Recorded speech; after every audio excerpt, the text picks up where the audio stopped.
Hello, reporter room investigators. Come on in, come on in. I'm glad to see you today. Well, I can't see you, but I'm glad you're joining me today. We're going to be having a big discussion today on the Bryan Kohberger case. I have so much stuff to get into. I hope I can get through all of it. We're going to talk about another connection between Bryan Kohberger and the victims. We're going to be talking about the traffic stop. We're going to be talking about defense team tactics. We're going to talk about Bryan Kohberger's sisters. We're going to be talking about Idaho law regarding an alibi. We're going to be talking about Ann Taylor and Cy Ray's claims and the prosecution's response to it. What is really going on with Cy Ray? And we're going to explain, I'm going to share with you what exactly advanced timing records are. What are they? And let's dive into that. And we're also going to talk about police warrant builders, red flags, and we're going to go through 7 of Bryan Kohberger's biggest suspicious behaviors in just a moment. So please stay with me. So will the defense team tactics with Ann Taylor and Bryan Kohberger, will this help keep Bryan Kohberger out of prison? My name is Jessica Davies. I'm an investigative journalist, and my job is to investigate crimes, crime scenes, and potential suspects, and share with you how to do the same thing. And if you have not subscribed to Reporter Room, please do.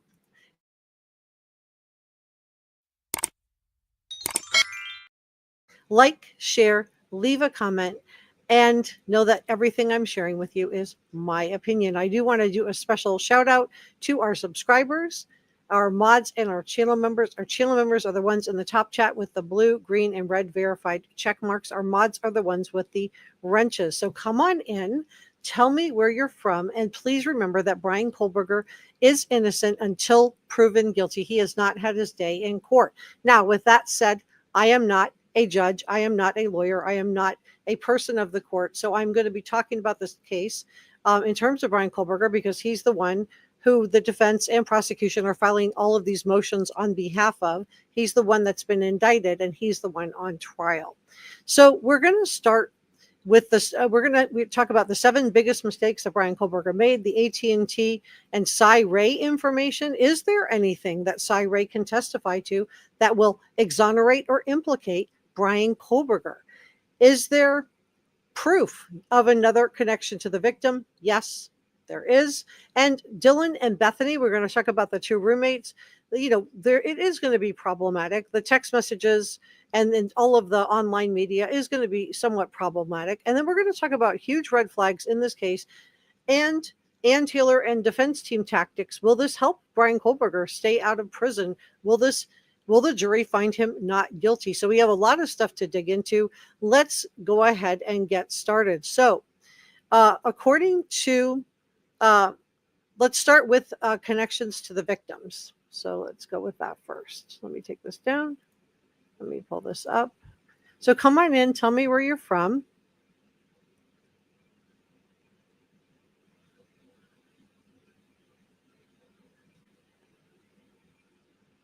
I have so many packages open. I am like, oh, I had to scroll down. Okay, I was like, I can't even see what I have. Okay, so according to People magazine, and other sources too, the New York Post also posted it. And just because I show you one particular news outlet doesn't mean there are not other news outlets that have reported similar or the same information.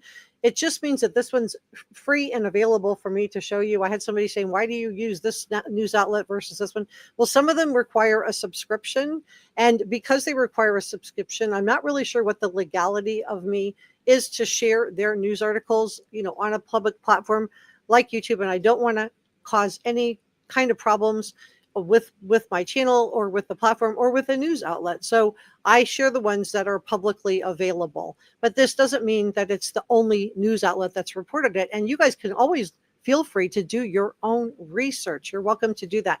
And Reporter Room is a critical thinkers channel for intelligent people who like to have all of their information, all the information, so they can make up their own minds. So come on in, tell me where you're from, and let's talk about another connection between Bryan Kohberger and the victim. So this is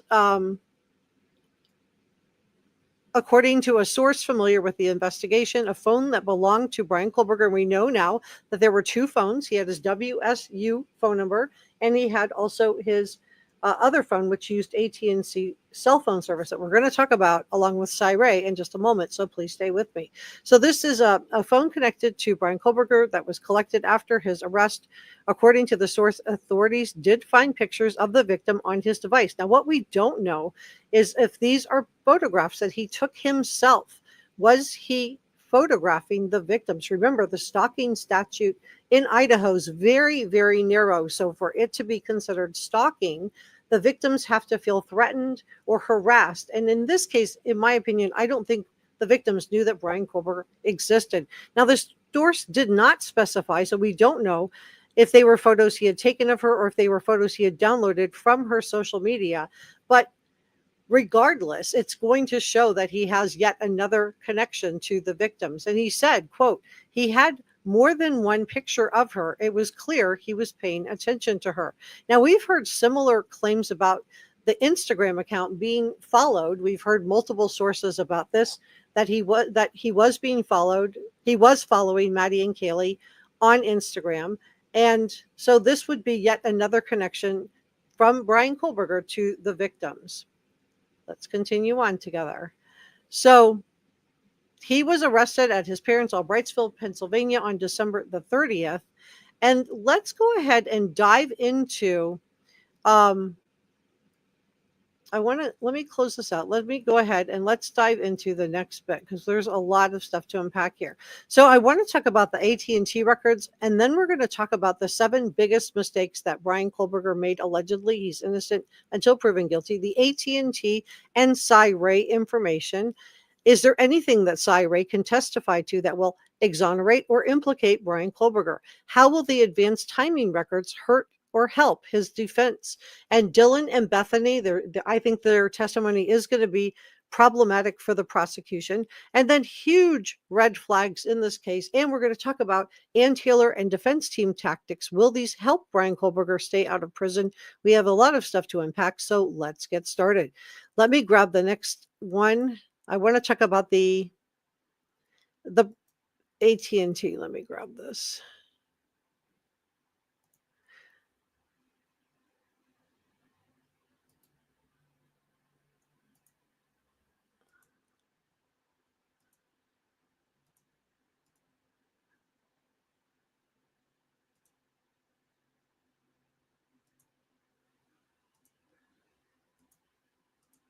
I have so much stuff open. I have probably too much open. Let me put this.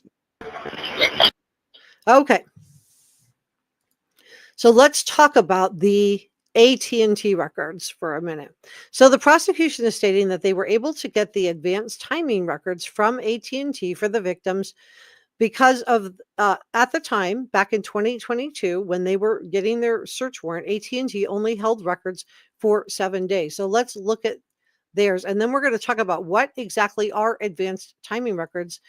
What exactly is Ray going to be testifying to? So we're going to talk about what the defense is claiming and what the prosecution is claiming. So let's start with the defense. Let me pull this one up.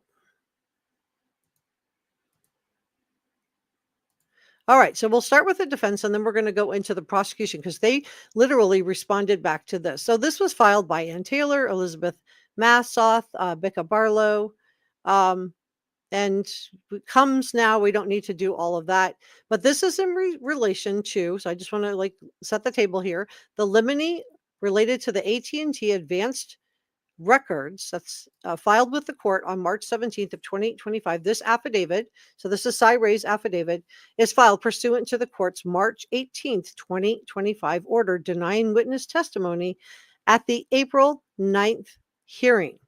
So we have, let's scroll down, make sure we're all looking at the same thing and that I'm not in your way. It looks like we are. Okay, good.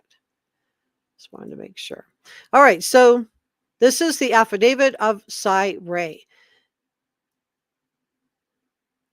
So affidavit of Ray, and we'll start here on, I just want to show the receipts. We're right here on page 2. So he is claiming AT&T records in 1997. He spent nearly 20 years in law enforcement, the primary role of a detective. I worked hundreds of uh, doing away with people, watching my words in case you have little ones in the room. I also want to keep it G-rated for this platform, and consulted over 1,000 H cases in my career. In my role as a detective, I gained extensive experience utilizing all call detail records and exploiting cellular networks for investigative related purposes. In 2014, I retired from law enforcement and started a business called ZX that created software from law enforcement to map and analyze all detailed records. So he goes on to talk about his credentials here. He says that he said, I've worked directly with engineers at the cellular phone companies for over 2 decades, and I'm intimately familiar with the type of data they maintain in a normal course of business to provide law enforcement through legal demand. In addition to my law enforcement experience, I have instructed classes. So he talks about teaching classes in cellular records and criminal investigations for nearly 20 years. He said he's presented had over 30,000 law enforcement officers attend these courses and presentation on the subject matter. And in 2014, I created the first geolocation. And I told you guys how important I thought geo mapping was going to be in this case.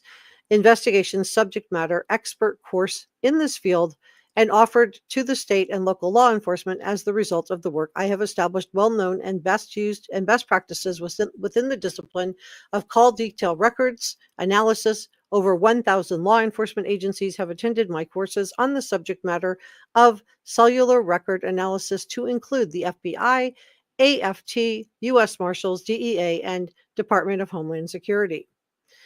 So he talks a lot about his credentials here, and you guys can. What I'll do is I'll throw this up in the thing if you want to read through his credentials. I'm not going to do it now because I want to get into what he's claiming. We're going to talk about what he's claiming with timing advance, what the prosecution says, and then we're going to explain what in the heck timing advance is. So timing advance records are maintained by cellular network providers that provide a time measurement. This time measurement refers to the amount of time it takes a radio signal to travel from a cell site to a mobile device and then back to the cell site. Given the signal travels at a known constant speed of light, is it possible to use the measurement to determine the distance the mobile device is from a known cell site? 2. When multiple sites record timing advance records in a short period of time, it is possible to use triangulation to determine the location of a mobile device. The use of timing advance data in this manner is one of the most accurate ways for law enforcement to locate a mobile device. Given these records are available in a historical context, it is possible to conduct analysis of timing advance records to pinpoint historical locations of a mobile device at a given date and time. It's also possible to determine routes of travel, stagnation, and when a mobile device is powered on and off. As the result of its accuracy, requesting timing advance data has become a standard practice for all law enforcement in the United States and is regularly requested through the legal process into a criminal investigation. So this is what Cyray is claiming. And then we're going to look at what the prosecution has to say. And this is what the judge referred to as a conspiracy theory. Just want to put that out there. This isn't me saying that. This isn't the jury saying this. This is not the prosecution. This is not the defense. This is the judge in this case. AT&T timing advance records. In August of 2021, I was approached by an FBI agent to assist in analyzing a type of record set identified as AT&T timing advance report, and it was the first time I was made aware of this type of data from AT&T. Upon request, I can provide the date, time, location, and FBI agent I assisted with the record set.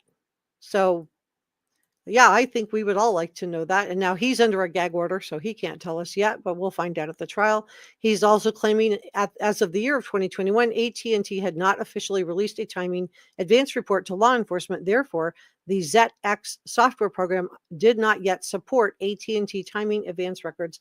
As a result of this interaction with the FBI, I obtained a copy of the timing advance report from the special agent and forwarded it to our software engineers to write a code within the ZX system to support future uploads of the timing advance report. So I think one of the problems that people are having with Cy Ray is that I think if they were going to name the FBI agent, the hearing that we just had on April the 9th, that would have been the time for him to disclose to the court exactly who he talked to. Even if he didn't want to put it out into the public, Ann Taylor could have certainly done a sidebar with the judge. But I think that was the time the defense team needed to disclose who this, supposed FBI agent was. I'm not saying there is one or isn't one.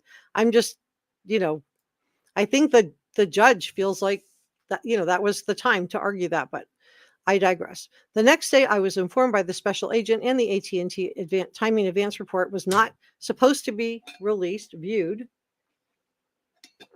outside of the FBI, and the individual requested I return the report and not have any software developed to support the data they had shown me. I did return the report. However, due to the interaction explained here, there is a paper trail documenting the facts of this interaction. So I have firsthand knowledge, he says, that the AT&T was providing the FBI with timing advance reports prior to August of 2021. Even if that's all true, he is admitting here that it was not supposed to be released or viewed outside of the FBI. And the judge has again characterized this as a conspiracy theory. But if it was not supposed to be released or viewed outside of the FBI, and the defense team doesn't have access to it, then is it fair to also assume that even if the FBI has access to it, that the prosecution also did not have access to this timing report? Even, and I think the time to present that paper trail, and I know there has been another motion, it's been sealed, so we don't get to see it, which is too bad because I'd love to see it. He said, I have firsthand knowledge that AT&T was providing the FBI with timing advance reports prior to August of 2021. So again, he doesn't say that it's timing advance reports in this case, and he doesn't say that the prosecution would have had access to this, or even the local police department would have had access to this. So let's go into what the prosecution, because they responded to this, and I will link this if you want to read through all of it, but I do want to go into what the prosecution said about this as well, because there's been a lot of confusion and misinformation, and I'm just going to share this with just saying that this is what the prosecution says, this is what the defense says, and let me take this down.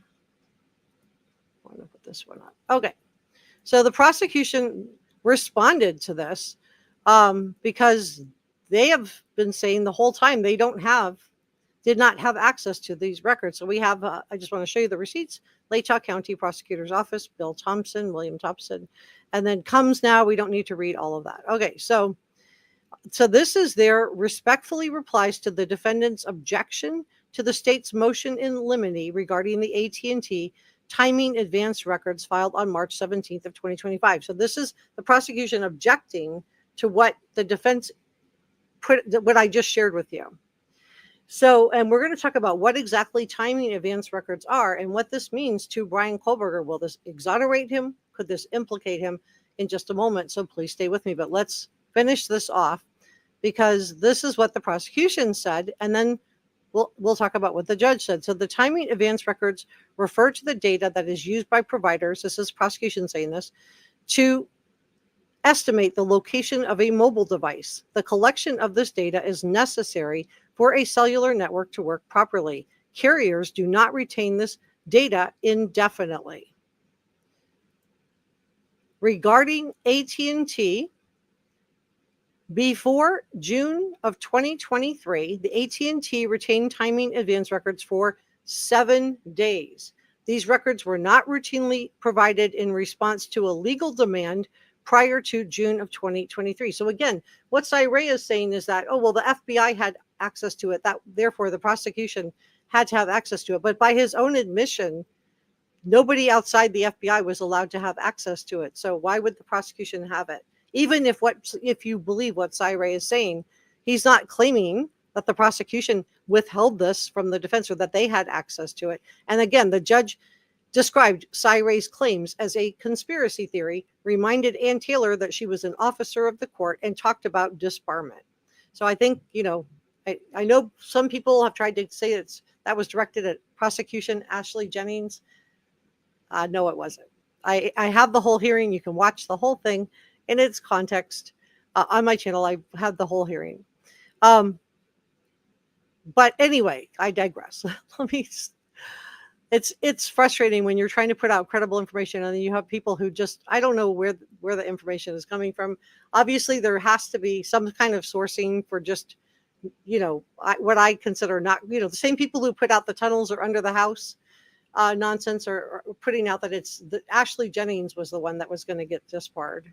And I'm like, yeah, he reminded Ann Taylor that she was an officer of the court, not Ashley Jennings. He talked about Ray's claims as a conspiracy theory, nothing to do with the prosecution. And said so his talk about disbarment was absolutely directed at Ann Taylor. And you don't have to take my word for it. You can review the hearing yourself.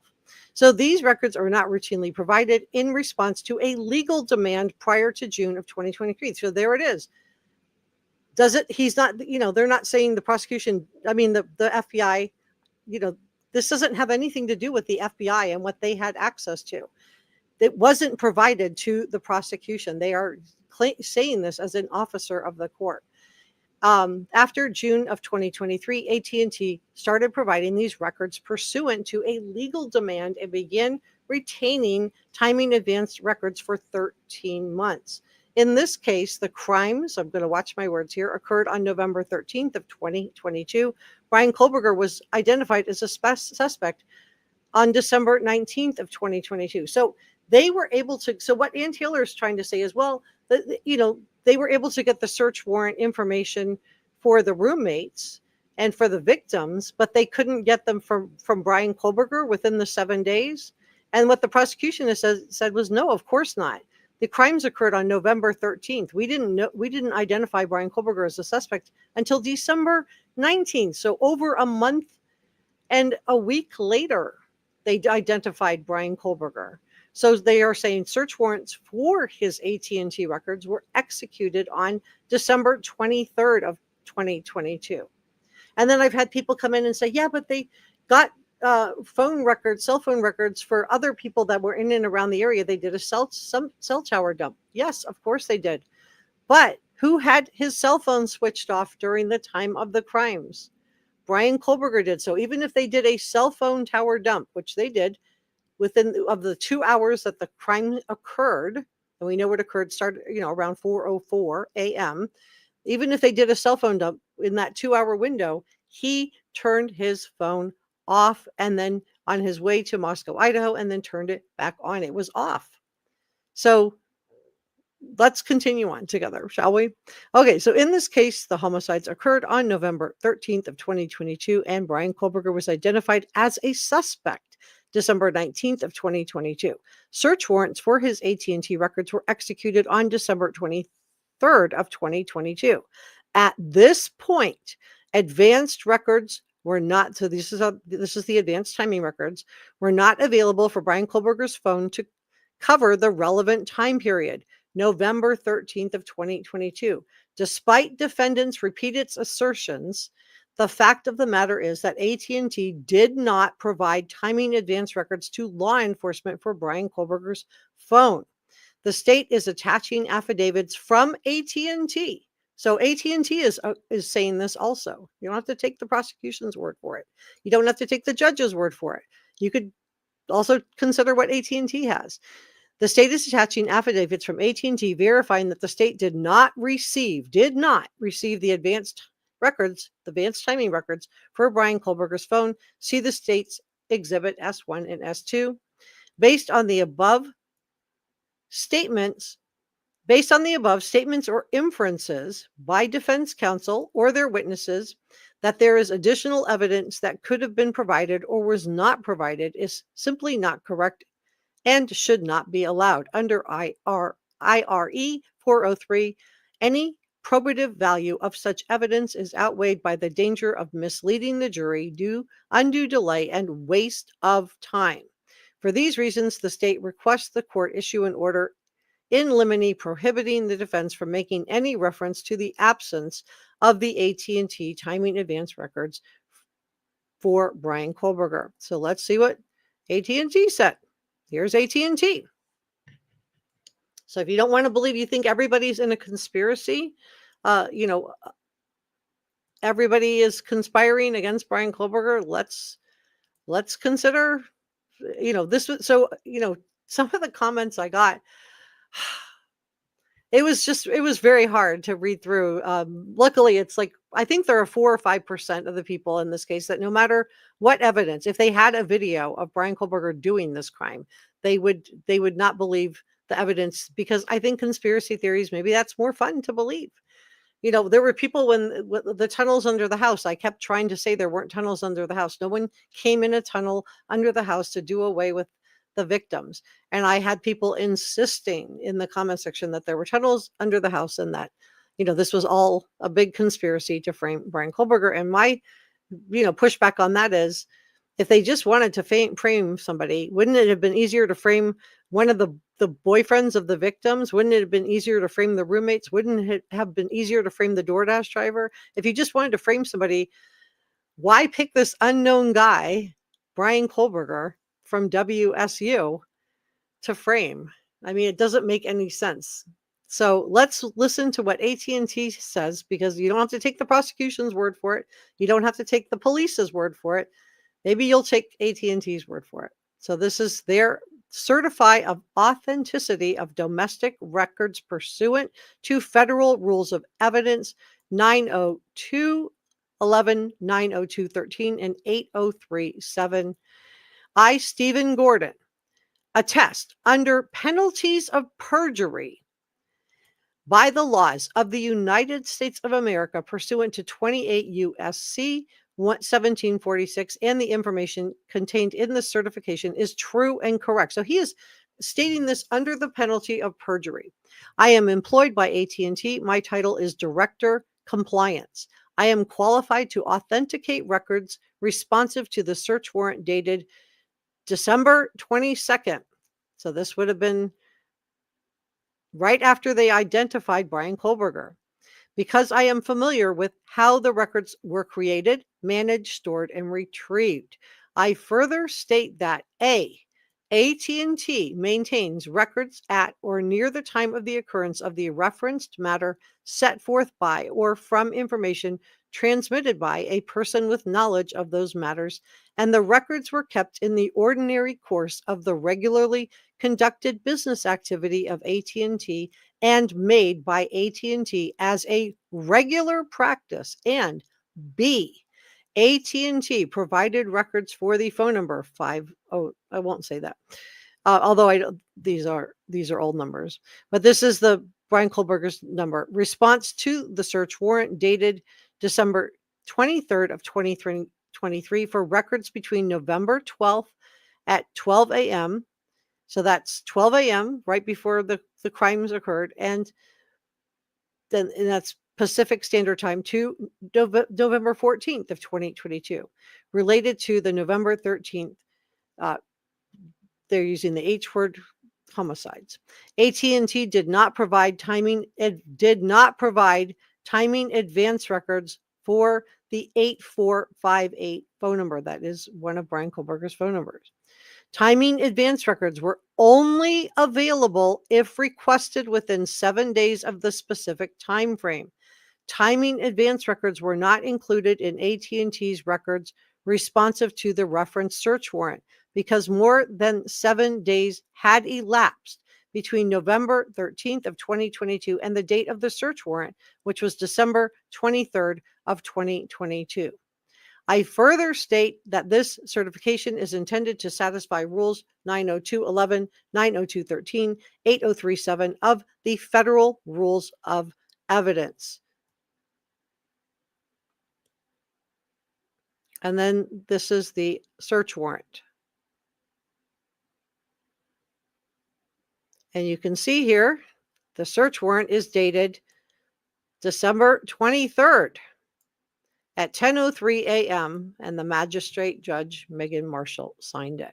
So let's talk about what in the world are these timing advance records, and why is this important? Why should we care? Let me grab this. Put this back up. Okay. So let me just say hello to chat. I don't want to have, but I do want to say hello to chat, and why. But I want to tell you what we're going to talk about next, is I have a lot to unpack here. Okay, so we're going to talk about what exactly timing advance records. How does it work, and what can it prove, and what can it not prove? And we're going to talk about the 7 biggest mistakes that Bryan Kohberger made. We're going to talk about Cy Ray, and we're going to talk about, is there anything that Cy Ray can testify to that will help or hurt Bryan Kohberger? We're going to talk about Dylan and Bethany, because I think their testimony is going to be, somewhat problematic, and then some huge red flags in this case. And we're going to talk about Ann Taylor and defense team tactics. Will these help Bryan Kohberger stay out of prison in just a moment? So please stay with me. So I just want to finish off on this, the Cy Ray. So even if it's true, even if Cy Ray is not claiming in his that the FBI gave these records to the prosecution and the prosecution did not turn them over, that's just simply not even the defense team is claiming that. So even if it's true, and I don't know, because Cy Ray didn't, the chance to name the agent for the FBI would have been at the April 9th hearing. It wasn't. All Ann Taylor wanted to do was try to get, the judge to put Cy Ray on the stand. And he was like, no, I'm not entertaining conspiracy theories. But the problem that, Cy Ray's affidavit is just the fact that the 7-day retention period that was applicable back in 2023, and arguing that the FBI received the timing advance data for 2 of the victims and an early person of interest, and then the 3,800 devices spanning a 2-hour period. And remember, Bryan Kohberger had his cell phone off. We're going to go over those times too. So if Bryan Kohberger's phone was turned off, then his device would not, I repeat, would not show up in the 3,800 during that 2-hour period. It's a very narrow window that the judge allowed a cell phone tower dump to be done. They're not going to allow a dump to be done for 24 hours because it's going to catch a lot of innocent people into a crazy net. So even Ann Taylor's own motion regarding Cy Ray only claims that Cy Ray is going to provide a partial alibi. So let's talk about those timing advance records retrieved from the Moscow, Idaho cell phone towers. And we're going to talk about the 7 biggest mistakes that Bryan Kohberger made, the AT&T and Cy Ray information. Is there anything that Cy Ray can testify to that will help or hurt Bryan Kohberger? Proof of another connection to the victims. So we went through that already. Dylan and Bethany, huge red flags in this case. And then we're going to talk about the defense team tactics. Will this help Bryan Kohberger stay out of prison? Let me just say hello to chat, because I see we have a lot of people in the chat. So come on in. Tell me where you're from. Let me back up chat a little bit. I am behind. Okay. Trying to back it up. I should have said hello at the top, but you guys know I love to just dive into this stuff. Okay.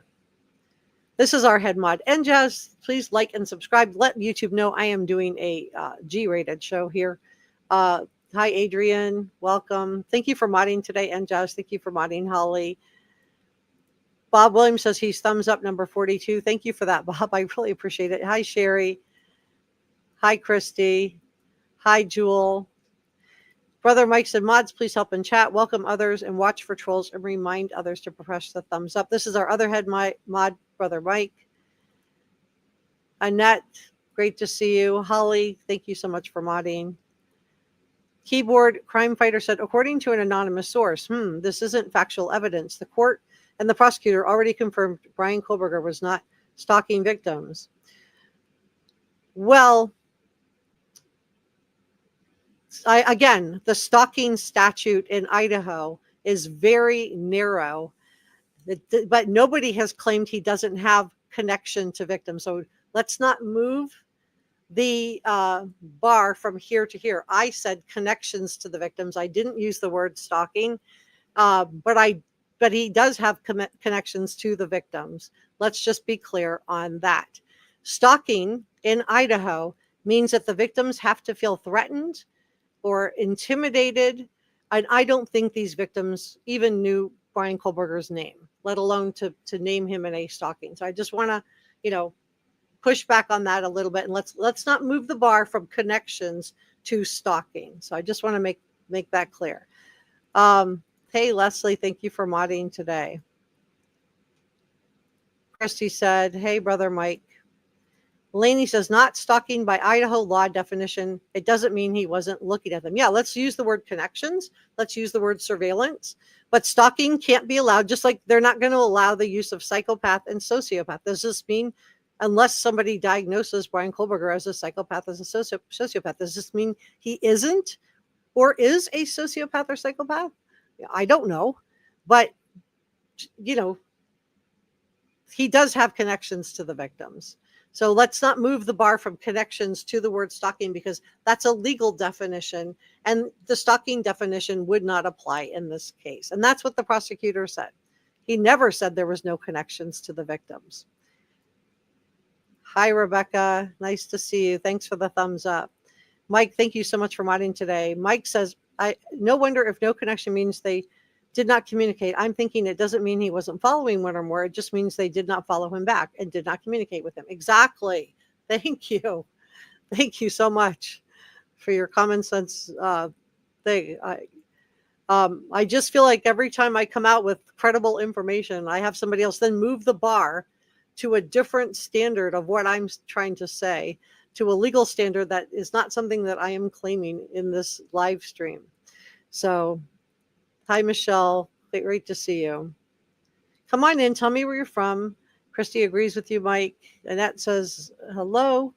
Let's see. Hi, Jackie.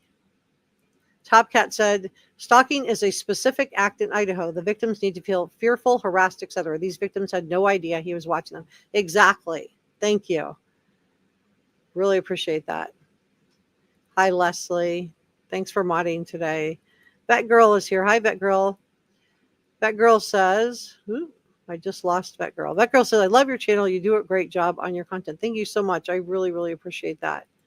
And I do want to thank Rebecca Bruce for the $10 super sticker. Thank you so much, Rebecca. Really, really appreciate that. And Jazz gifted 5 reporter room memberships. Wow, you guys, if you got a reporter room membership from Njaz, thank you so much, Njaz. That was so generous of you. Please make sure you say thank you to her in the chat.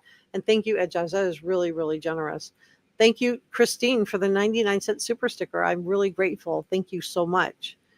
Thank you, Brother Mike, for the $1.99 super chat. I am very, very grateful for this. Thank you so, so much. I really appreciate your kindness.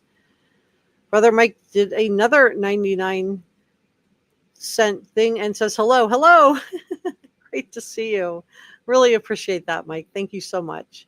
Thank you, Leslie, for the $1 super sticker. Thank you so much, you guys. These really do help me out a lot. I don't have my headphones on today, and that's because they broke. So I'll be ordering new headphones tonight when I get done so I can play stuff without having to mute and unmute my mic. For those of you that have been with this channel for a while, you know that I have a terrible habit of muting the mic and then forgetting to unmute it, which is why I always wear my headphones. So this will go to good use. Thank you so much. Really, really appreciate this. Vintage Peacock 69. Thank you, Rebecca, for the $5 super sticker. This is so nice of you. Thank you so much. And AZ, thank you. She said for the $5 super, thanks. She said this filing preceded Cy Ray's affidavit by one day. I believe Cy references. Well, Ann Taylor and Cy Ray filed another one, but the prosecution is responding to the motion that I showed you. So I hope that answers your question.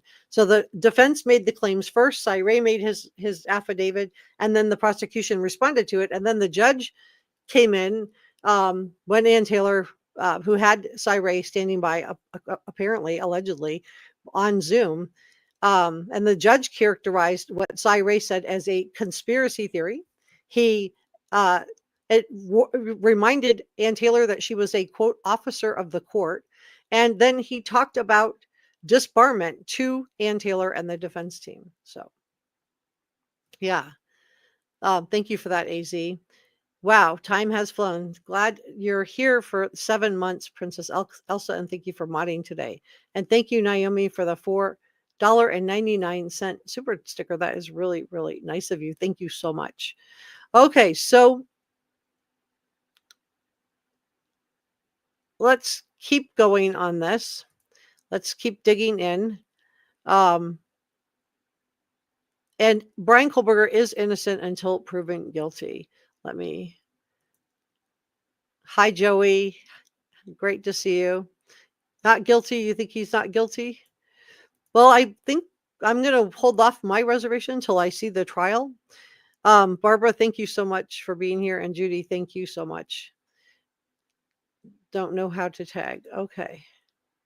All right. So if you think that if you agree with the judge's position that what Cy Ray and Ann Taylor were saying was a conspiracy theory, put a 1 in the chat. If you disagree with the judge and do not think that this was a conspiracy theory, put a 2 in the chat. And then we'll go back to that. Maybe I should put that in. Okay, so let me post that. So put a 1 in the chat if you believe the judge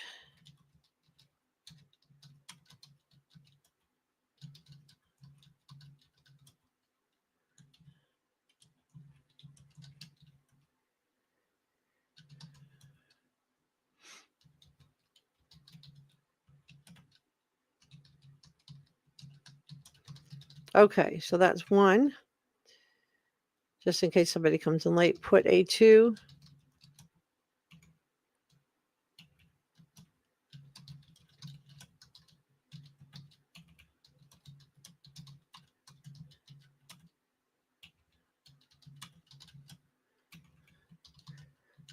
But if you put a 2 in the chat, if you believe that Judge Hippler was wrong to characterize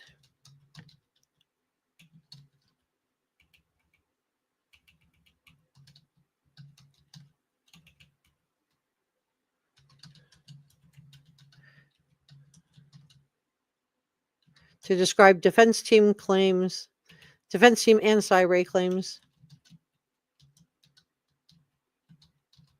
as a conspiracy theory.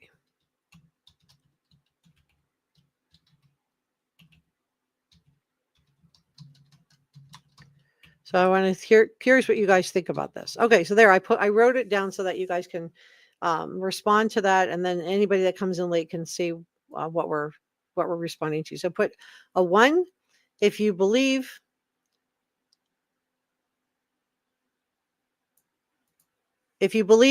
Judge Hippler and that the defense and Cy Ray were pushing a conspiracy theory. Put a 1 in the chat. If you're watching this on replay, put a 1 in the comment section below.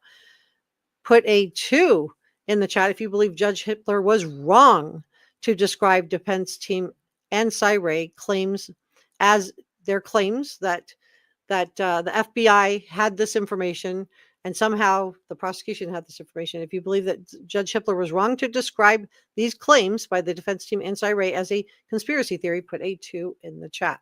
Just curious where everybody is. And this, again, is a critical thinkers channel. So all opinions are welcome.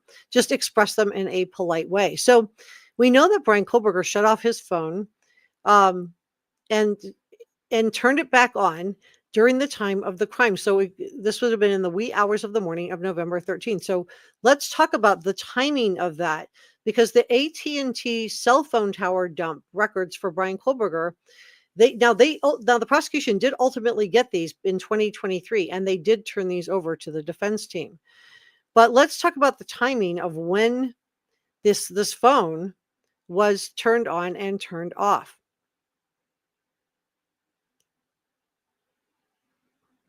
And is there anything that Cy Ray can testify to that's going to corroborate any alibi for Bryan Kohberger's exact whereabouts during the time that Ethan, Xana, Kaylee, and Maddie were done away with? Even Ann Taylor, who is Bryan Kohberger's defense attorney, admits that Cy Ray can only provide a partial alibi. So even the defense is not claiming he could provide.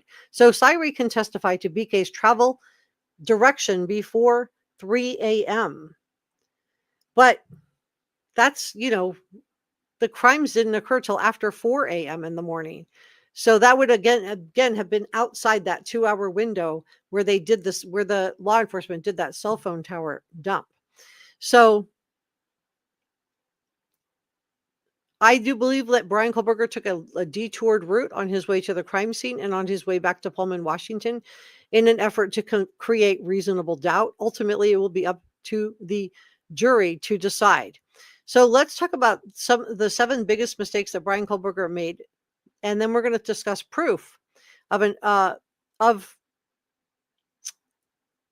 related to the 2 roommates, Bethany and Dylan. So Bryan Kohberger's 7 biggest mistakes were: 1, Bryan Kohberger returned to the 1122 King Road home at 9 a.m. after the crimes were committed. Was this a lack of experience on his part? Or was he just being arrogant? Now, this is alleged. He's innocent until proven guilty. But did he believe that he outsmarted law enforcement and was just arrogant enough and feeling so elated and exuberant after the crimes were committed that he returned at 9 a.m. that morning? Or was he just completely stressed out and looking for the knife sheath? Number 2 of Bryan Kohberger's 7 biggest mistakes: he turned his phone off during the crimes. According to the affidavit, Bryan Kohberger's cell phone was using cellular resources that provided coverage to his Pullman, Washington apartment. This was approximately 2:42 a.m. on November 13th, just an hour and a little over an hour and 20 minutes from when the crimes were committed. Several minutes later, Bryan Kohberger's cell phone was using cellular resources that provided coverage southeast of the residence, which is consistent. It's consistent with the phone leaving the residence, his Pullman apartment, and traveling south through Pullman, according to the affidavit. At 2:47 a.m., Bryan Kohberger's cell phone stops reporting to the network. Now, the prosecution is saying that Bryan Kohberger's phone was turned off. It was switched off at 2:47 a.m. The prosecution claims that Bryan Kohberger's cell phone was switched off, and this is corroborated in a motion from the defense team, which states that Cy Ray can only provide a partial alibi. Now, what Cy Ray is claiming is that Bryan Kohberger was going in a different direction, but how hard would it be for a criminology student? And we know he meandered around to go to the crime scene, and we know he meandered around and took back roads. He was trying to avoid security cameras, in my opinion, on the way to and on the way back from the crime scene. But I think he was also trying to, keep up his alibi of, stargazing and moon gazing, that he was out, looking at the moon and the stars. He often liked to take long drives. Now we know that his phone was in the area of the 1122 King Road house, not 11 times leading up to the crime, but 23 times. So I guess, if I were a juror, what my question would be, tell me what you guys think. My question would be, did he continue to enjoy long drives after these crimes were committed? Did he continue to take long drives when he was back in Albrightsville, Pennsylvania? So at 2:47 a.m., BK's cell phone stops reporting to the network, and the prosecution has told us that his phone was turned off. And so this is why the prosecution is claiming that Cy Ray can only provide a partial alibi. He can't provide, using his expertise in that area, a full alibi because the phone was switched off. So the judge told Ann Taylor well, Bryan Kohberger could take the stand, which is exactly what the prosecution wants. They want Bryan Kohberger to have to get on that stand to submit an alibi. At 4:48 a.m., so this would have been after the crimes, Bryan Kohberger's cell phone again begins using cellular resources in the area of the Idaho State Highway 95 south of Moscow near Blaine, Idaho. From 4:50 to 5:26, Bryan Kohberger's phone used cellular resources consistent with the phone traveling south on the highway to Davies, Idaho, and then traveling west to Uniontown and then north back to Pullman. So again, he took this detoured route to get back. I think part of it was to avoid security cameras, but also part of it was to just give the impression that he's out driving around. I mean, he allegedly circled the house 3 times before doing a 3-point turn to park. So he was definitely, circling. At 5:30 a.m., BK's phone was using cellular resources that provided coverage to Pullman, which the affidavit said was consistent with him traveling back to Pullman to his Pullman, Washington apartment. The fact that Bryan Kohberger turned his cell phone off during the actual crimes means that the defense expert, Cy cannot possibly provide an alibi using cell phone data. All he is going to be able to say is that, 2:47, Bryan Kohberger was traveling in a different direction. And to me, if I were, tell me what you guys think about this, but if I were a juror, I'd be, yeah. And there's lots of meandering around that this Hyundai Elantra is doing. Lots of, he circled the house 3 times. Allegedly.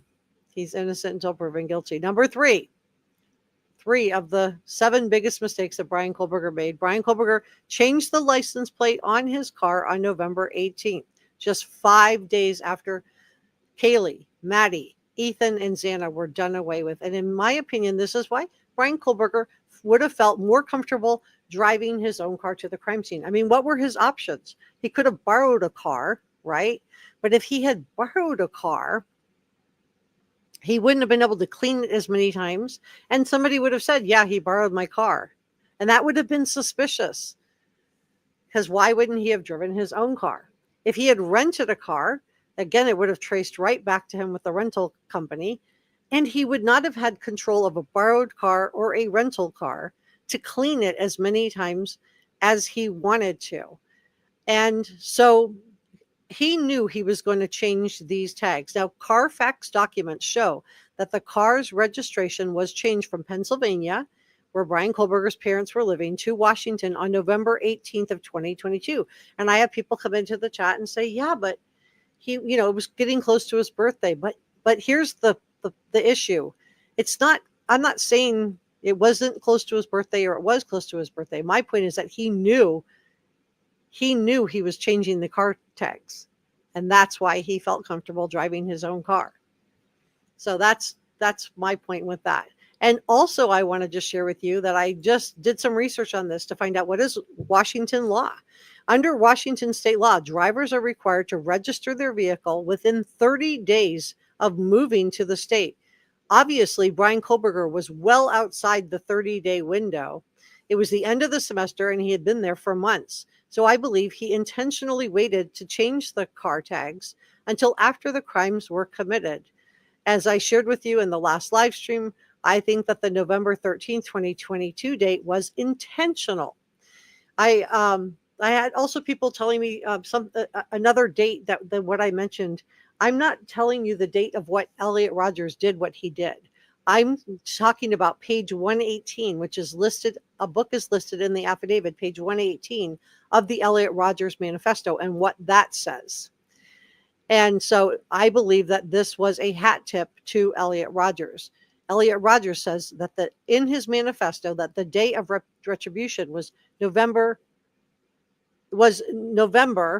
and he gave a different date of 2013. And what I submitted to you was that he would have not been able to get in a time machine and gone back to 2013. So he took the November 13th date, and that was his hat tip. And this is why page 118 in the Elliot Rogers manifesto is significant, that it was underlined, and why it's pointed out in the documents of the search warrant items that were collected. So obviously, we know that this was a weekend that the crimes occurred, was also a big party weekend. There was a big football game that weekend.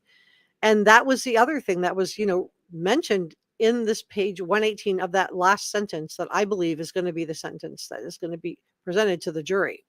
It was a big football game that weekend. There was a party at the 112 King Road house the night before the crimes were committed. So I think he did choose a party weekend. And by putting the number 13 in, putting November 13th, I think that this is why he did that. Number 4.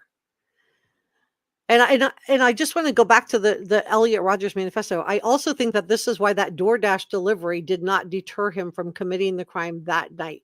Again, he's innocent until proven guilty, but I think that that night was important. It was significant to have it on a party weekend on November 13th. And that's why that manifesto, that page 118 with the underline is going to be important. On number 4, on December 15th, Bryan Kohberger and his father were stopped by an officer with the Indiana State Police. Body cam footage of the traffic stop, which was obtained by Brian Enton of News Nation, shows the license plate, which is the same number that was assigned to the car on November 18th when Bryan Kohberger changed his car tags. And car tags is just my way of saying license plate. So let's look at this traffic stop for a second. Let me grab this. Let me take this down. I'm going to share Brian Enton's traffic stop. Let me mute my mic.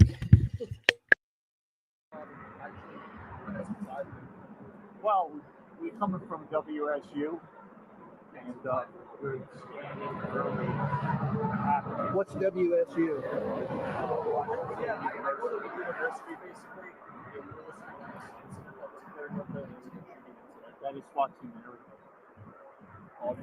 So I'm having a hard time hearing you because of the traffic. So you're coming from Washington State University, and you're going where? Oh, we're going to be going to Pennsylvania. Oh, okay.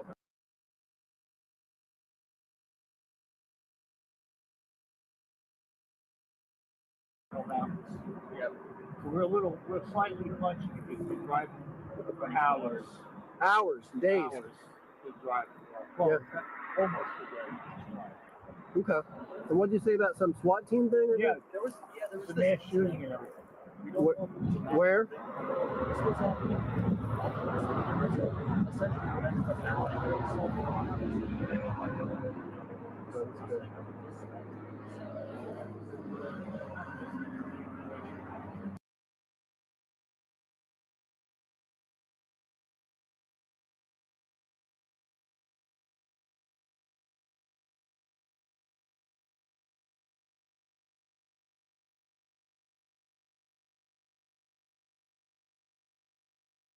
Interesting.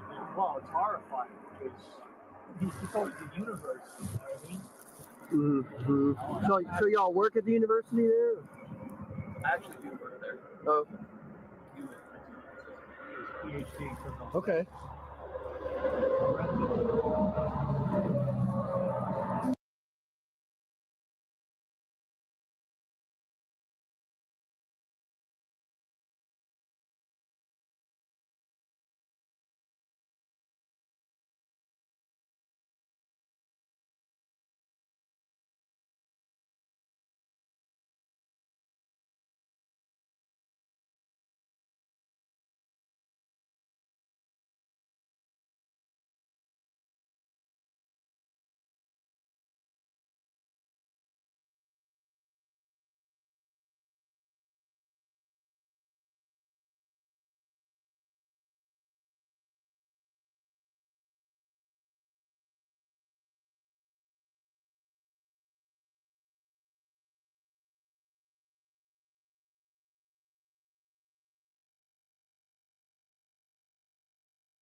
I did not have my mic on. This is why I'm going to order headphones. Thank you, Allison, for the $4.99 super sticker. Happy hump day, everybody. I'm going to bet that Ann Taylor kind of wishes she stayed in Moscow. Thank you so much for the $4.99 super sticker. Okay, so what I was just sharing with you is all the ones and twos. So I just showed those. I'm not going to re-show those. I'm just going to keep going. Midwest has one. Njaz has one. Betsy put one. Barbara has one.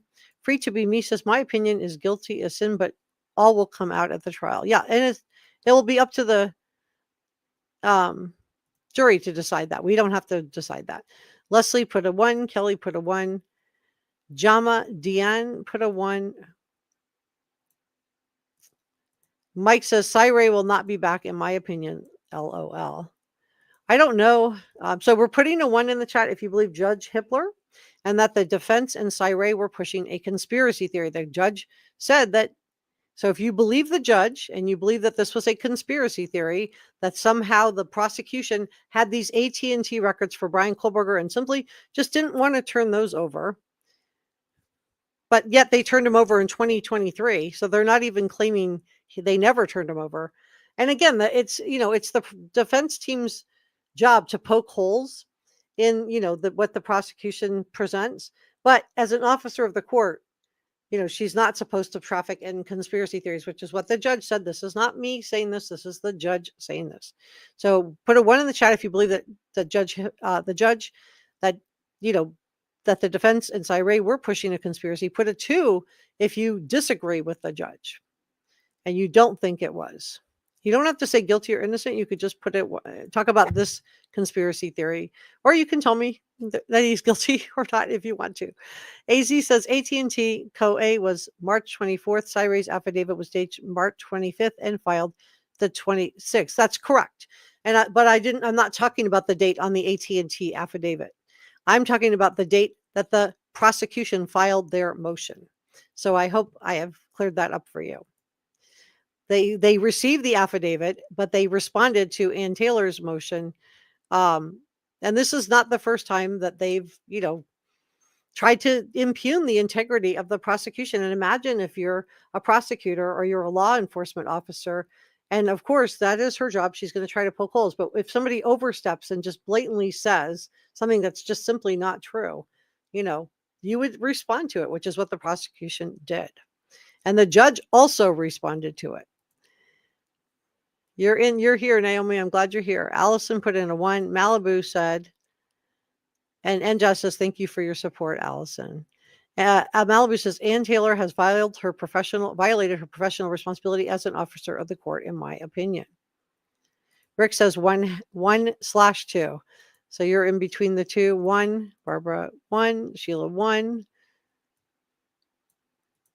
M. Barbarossa 1. Holly says, thank you. Vet Girl said 1. Brother Mike says 1. Kathleen says 1. Hi, Lenore. Naomi says 1. Tabby Cat says 1. Just want to get everybody. Unsilent Bob. I love that name, by the way. Says 1. Ms. Holly Walker says 1. Can I kick it? Said, what's Ann Taylor going to ask FBI balance guy if he has the timing records? Well, she's going to be able to ask that, but not in the presence of the jury. The judge wants her to, prove it at this point. He was really irritated. He looked annoyed. I think the fact that he reminded her she was an officer of the court, is huge. I've never heard a judge in any of the cases I've covered do that. In any of the cases I've watched, I've never had a judge have to remind the defense attorney she's an officer of the court. So I feel like she was like pushing that line, and she has to walk a fine line, but did she cross it? Did she go too far? We're going to talk more about what these advanced timing records actually are, just to explain it, because not everybody knows. Lori, thank you for that. Mike says the judge is not scared of Ann like Judge John Judge. No, I don't think he is. And we're putting a 2 in the chat if you believed that the judge was wrong to describe the defense team and Syray's claims as a conspiracy theory. 1. Okay, so 1. Jennifer says Syray wishes he had read the entire motion from the state before he submitted his statement for the defense. It's a bad look for him going forward. Yeah, I think that, I know he's filed like something else, but I think impugning the integrity of the FBI. But even if even if what he's saying is true, Cy Ray even isn't, saying that the prosecution had it.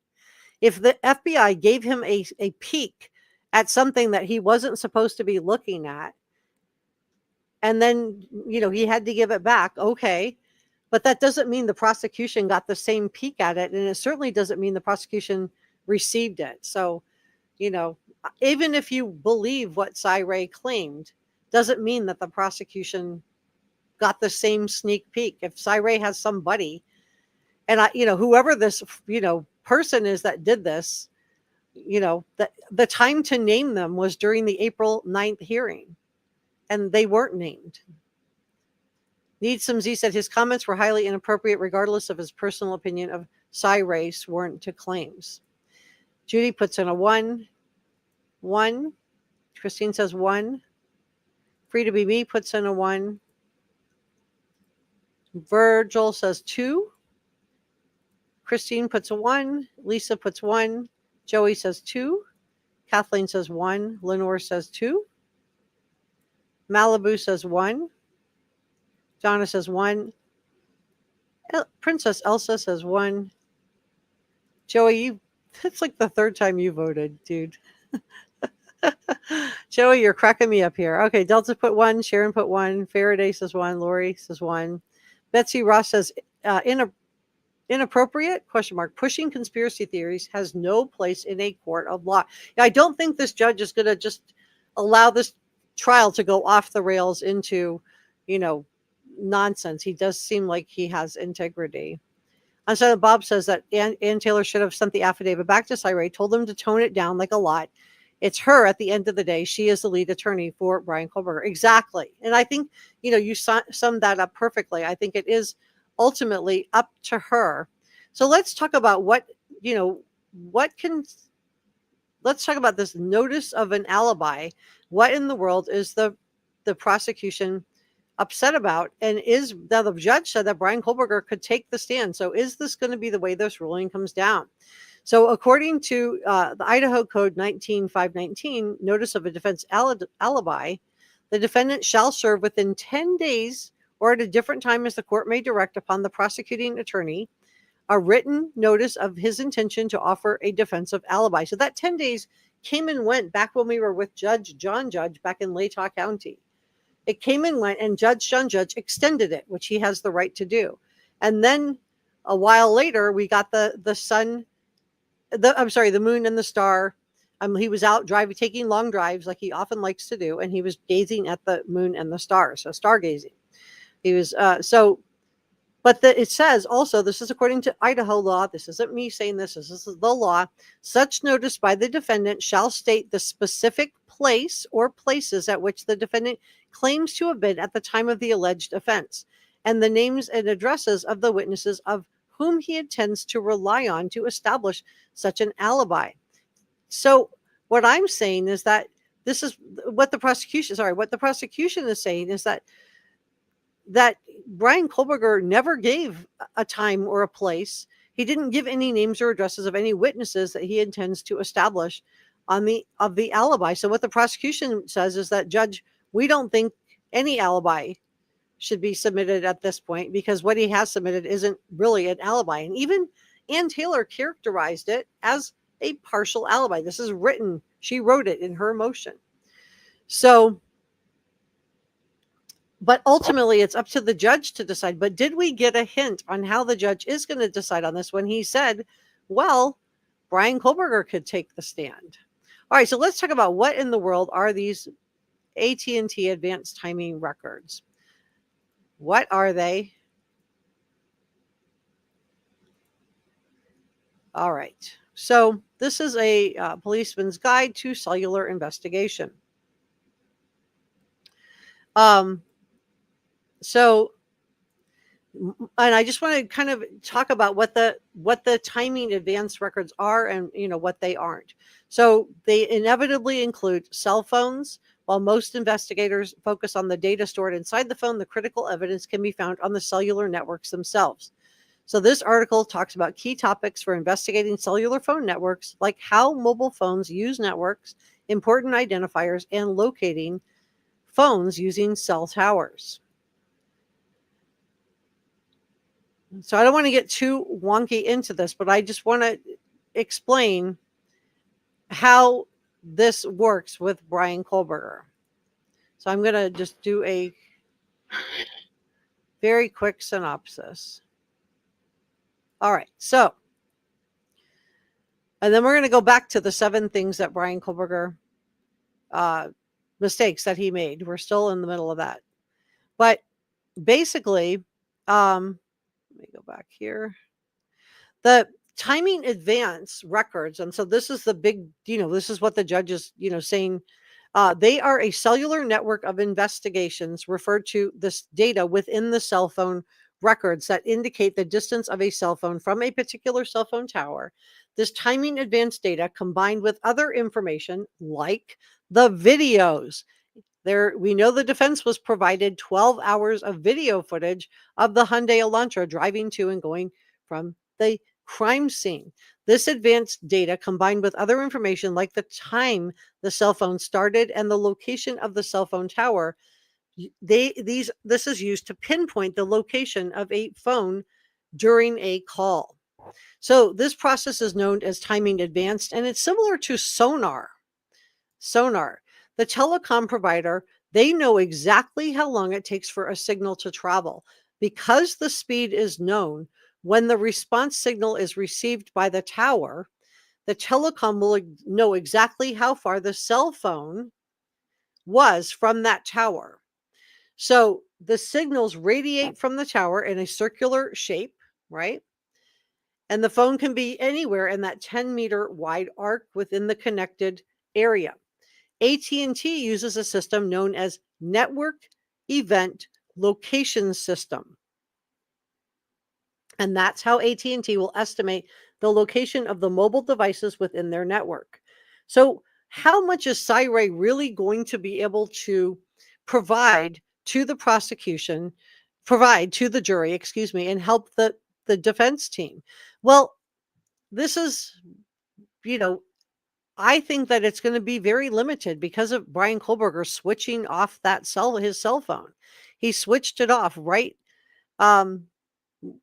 before 3 a.m. So he turned it off and people that, talk about the cell phone tower dump. How come he wasn't picked up there? Well, that was just a 2-hour window.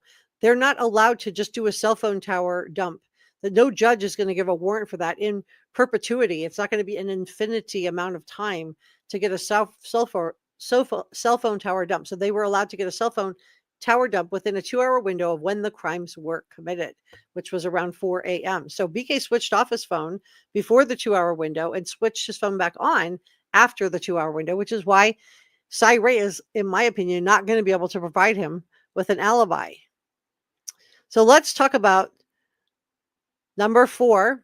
We talked about Bryan Kohberger and his dad stopped by a police officer, and that the body cam footage of the traffic stop clearly will show the license plate as changed to a new license plate on November 18th. So that proves the November 18th car tag. Bryan Kohberger, if he did commit these crimes, he had to be freaking out when he was stopped a second time.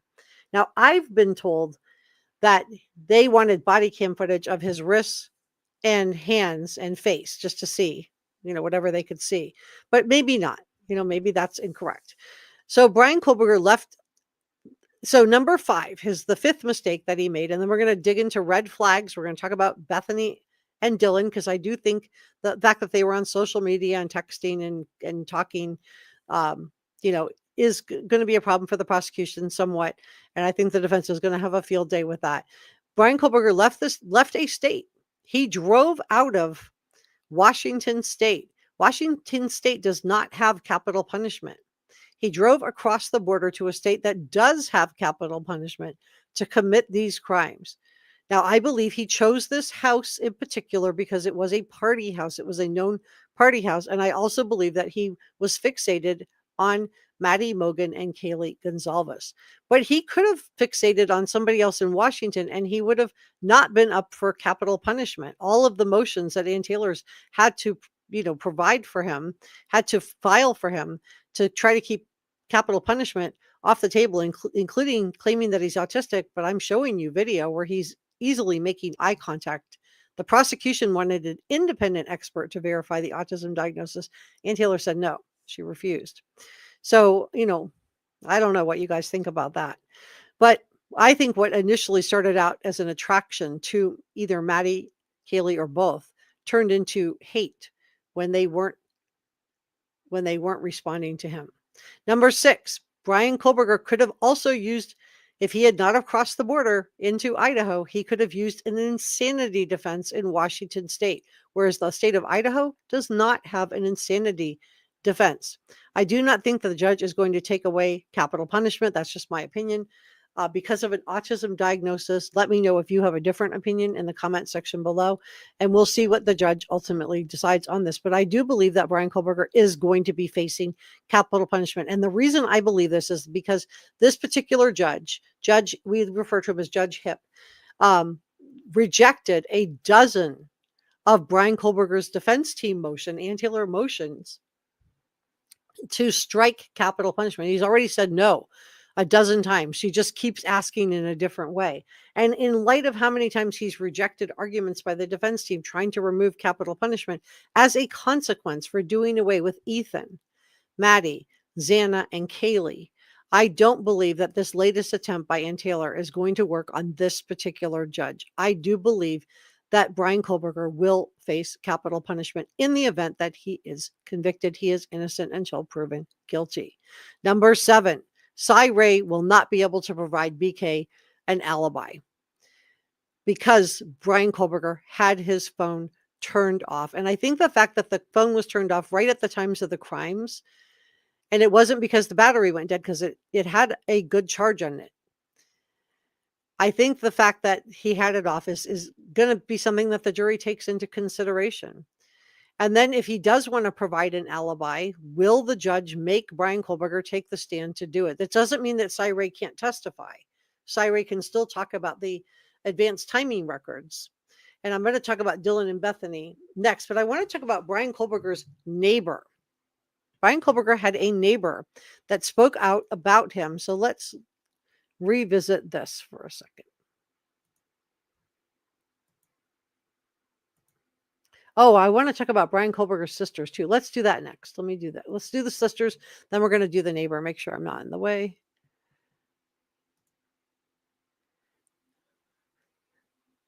Can you guys hear me? Yes or no? I just want to know. Can you guys hear me? Yes or no? I'll refresh this.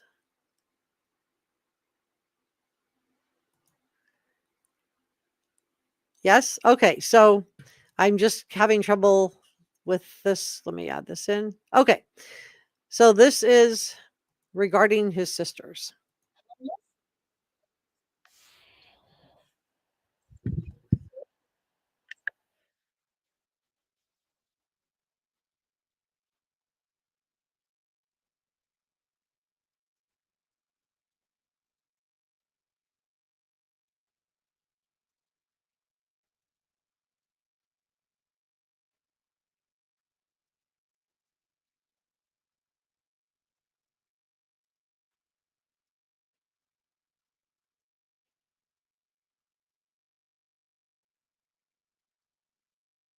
And I don't think that's right. I don't think anybody should have fired the two sisters.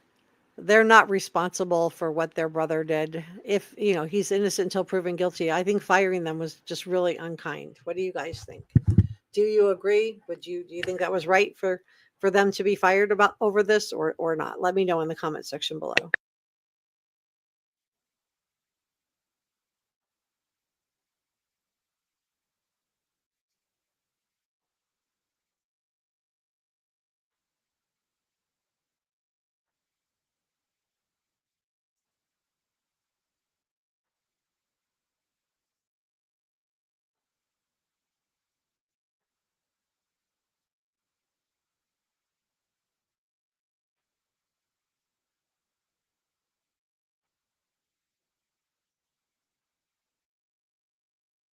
That's just worth reminding people. I have seen some vitriol But I just want to urge caution as far as the family members. They didn't do it. So let's talk about Bryan Kohberger and his odd behavior. Let me close this.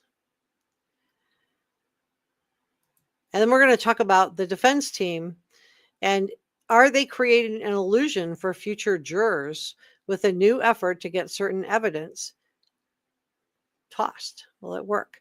Okay, so let me set the table here. So according to his neighbor and former classmate, Bryan Kohberger always looked exhausted and never slept. Now we've seen how pale he looks in his thumbs up video. He looks very drawn. He looks very pale. Now, Ben Roberts, a classmate of Bryan Kohberger's, recalled that Bryan Kohberger's unusual quiet nature in the classroom and how his demeanor changed after November 13th, 2022 crimes. He said he was starting to show up looking really, really tired. He said he'd always have a cup of coffee. And that he just looked always worn out and completely exhausted now. And now we, know why. Because Bryan Kohberger was out driving around stargazing and moon gazing. Or was he out on a foggy night gazing at the stars, ice fog, cloudy skies? Or was he out meandering around, turning off his cell phone during the time of the crimes? Because he did away with Ethan, Maddie, Kaylee, and Xana. BK would have been tired because the cell phone pings that have come out during the times all come out during 10 p.m. and 4 a.m. for the most part. So this shows that he would have been driving around the Moscow, Idaho 1122 King Road house. So at first we heard that there was 11 cell phone pings. Now we're hearing that there was 23 times that he was in the area. So right around the house. So I've shared with you in the past that I think he would have practiced for these crimes. I think that he bought the K-bar knife in March of 2022, and that he was fantasizing about committing a crime like this. I think that's the reason that page 118 of the Elliot Rogers manifesto was underlined, the retribution line that I shared with you during last week's live stream. And we're going to talk about how Bryan Kohberger's classmates, what they said about him, and we're going to talk about Bethany and Dylan and Ann Taylor's defense team tactics in just a moment, but let's finish on this. So two of his former classmates said that he did attend classes through the end of the semester. BK, that this is a different BK, so this is Norton. We'll just say Norton, but his name is BK Norton, who was also in the criminal justice graduate program at WSU, said that they shared 4 classes that semester and that BK attended through the end of the term. Ben Roberts, who was another graduate student in the program, said the same. He said that he didn't notice much of a change in Bryan Kohberger other than he seemed to be late quite often. He said, quote, he was starting to show up really tired. This is according to Ben Roberts. He'd always have a cup of coffee in his hand. He kind of looked like he was riding the knife edge between worn out and completely exhausted. So now let's talk about what the surveillance detail observed of Bryan Kohberger. And then we're going to talk about Dylan, Bethany, and Ann Taylor's defense team tactics. Okay, so let's grab this one. Okay, so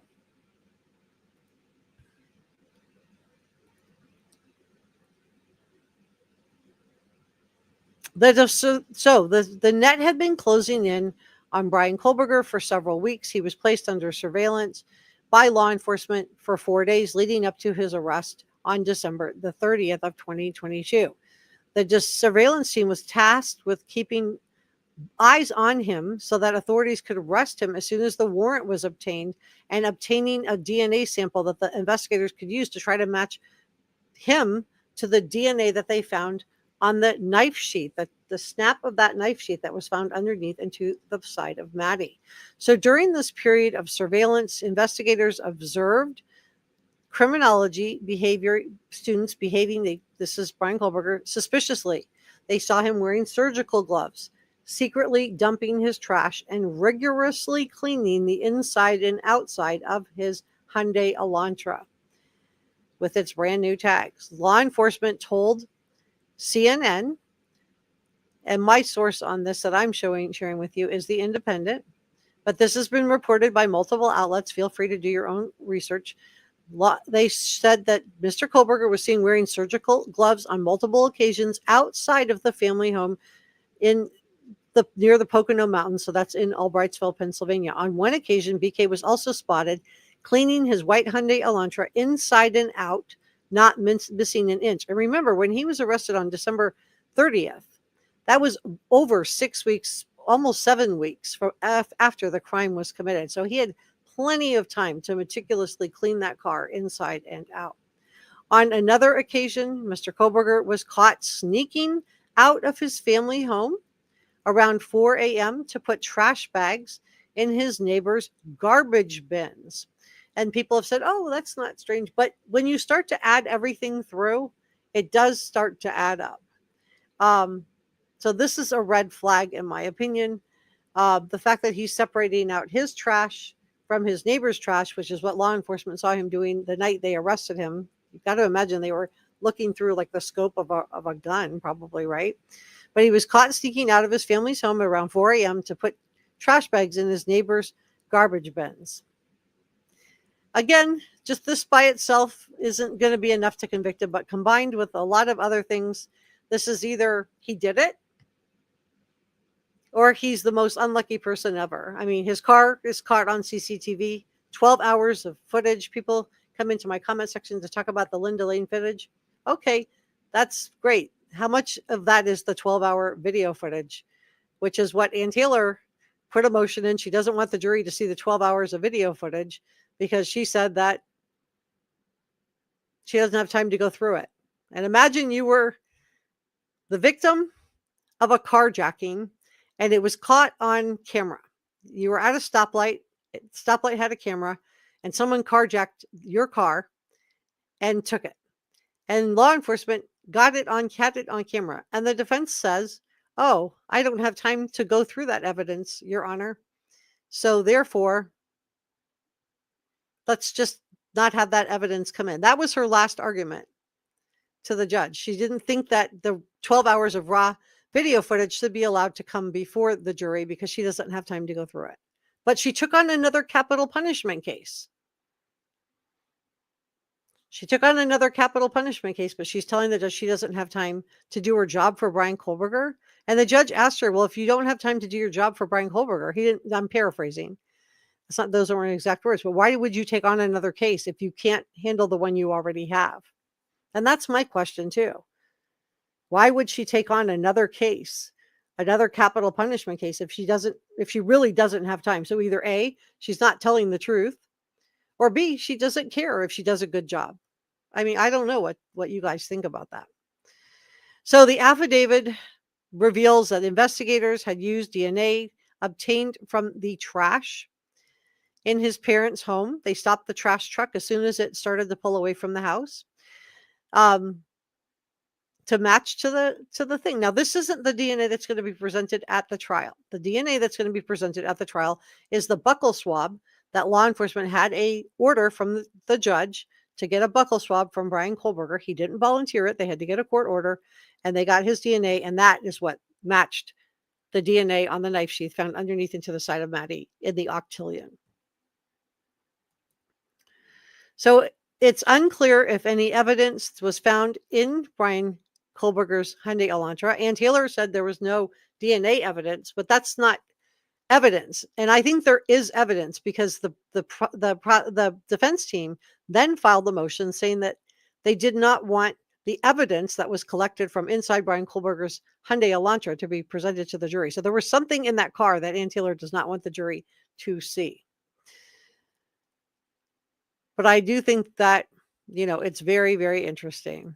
So let's talk about the tactics of the defense team. Are they going to be creating an illusion?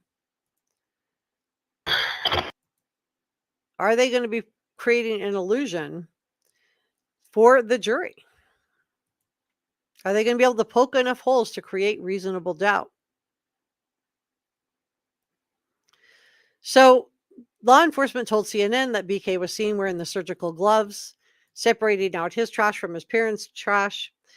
And I do think, again, this in and of itself isn't enough. But again, this is a circumstantial case. So it's piece by piece. It's starting to add up. We have the DNA evidence that links him to the victims. We have him with the victims' photos on his phone. We have him following Kaylee and Maddie on Instagram.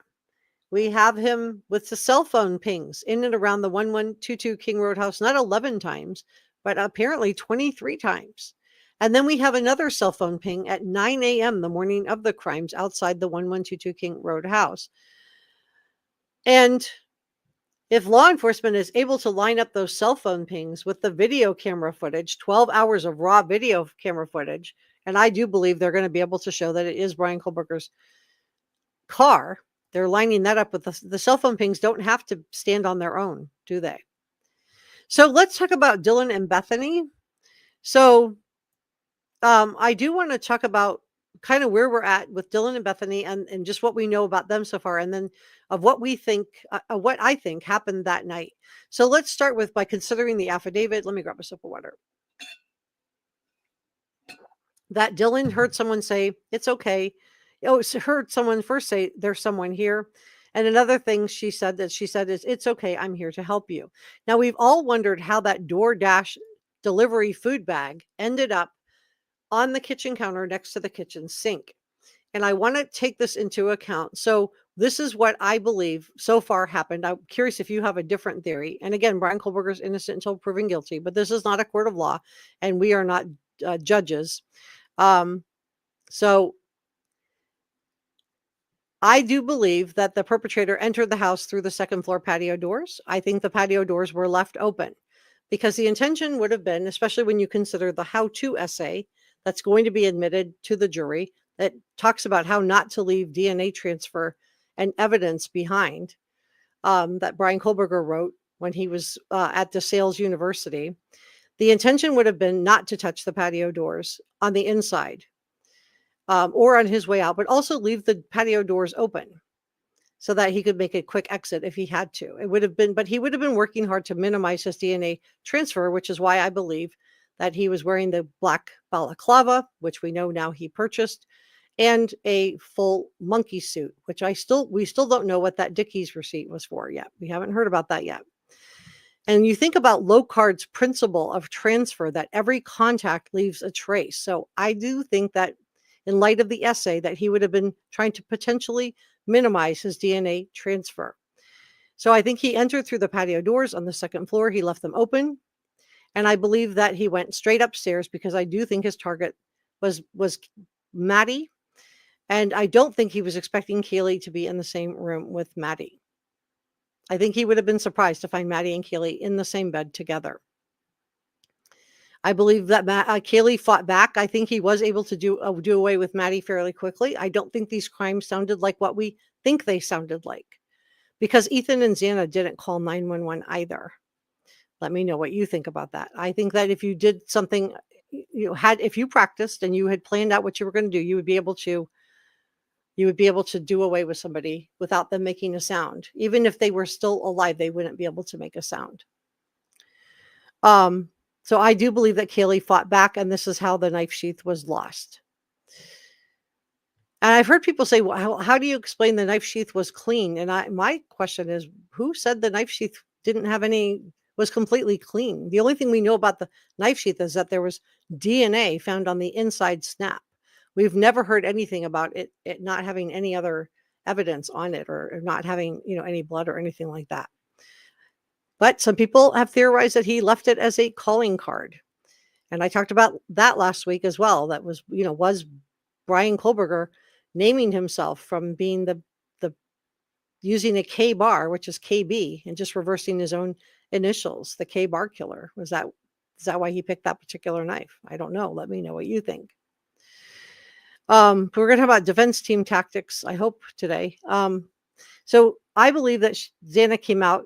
She brought her DoorDash food out, and I think she noticed the patio door was open. I don't know for sure who called out, there's someone here.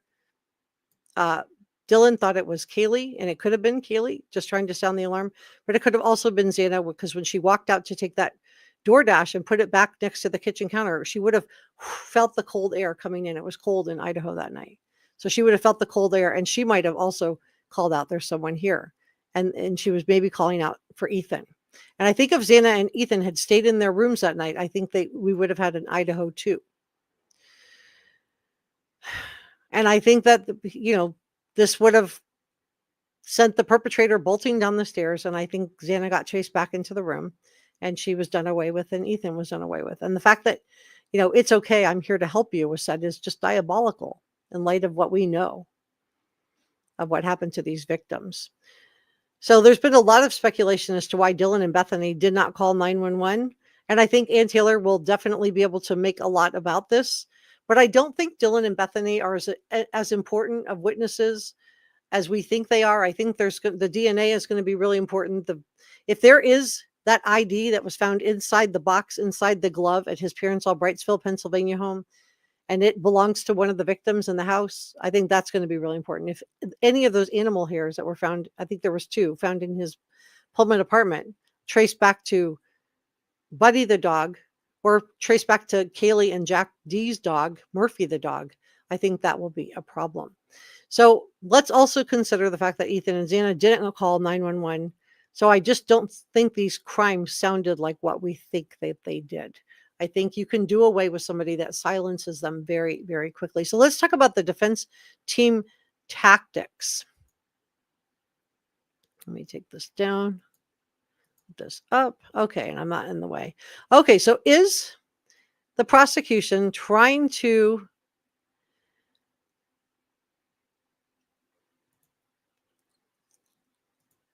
are they trying to create an illusion for future jurors with all of these motions that, Ann Taylor was very anxious to try to get Cy Ray on the stand with this judge too. Now John Judge was more lenient. He was like, that's fine, whatever you want to do, Ann Taylor. And she was able to put Cy Ray on the stand and he got to testify. This judge is a lot tougher.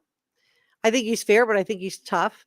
And during the April 9th hearing, the judge issued several rulings on motions filed by the defense, and he agreed partially to a motion from the defense's attorney that would have blocked the prosecutors from using psychopath or sociopath during the trial. He cautioned, however, that the defense's request is similar to asking, because they wanted to have an order that would make it prosecutorial misconduct if anyone used the M, schmurdered, watching my language here, in case you have little ones in the room, could be used during closing arguments, but he said that psychopath and sociopath couldn't be used. But he said it wasn't going to be prosecutorial misconduct.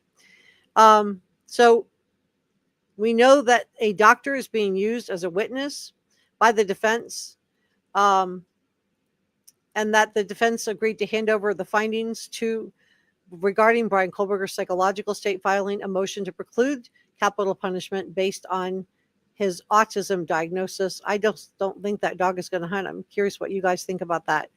And then Bryan Kohberger's defense team also tried to have inflammatory evidence be left out. So please, Judge, could you not show any of the crime scene pictures? But the judge said that he expects the evidence to be brutal. He expects it to be horrific, given the nature of the crimes. And so that was denied. The defense attorneys also pushed to have the audio from the 911 call be excluded. The judge said he would consider allowing a redacted version of the call to be aired during the trial, but he said he would likely allow the 911 audio to be played.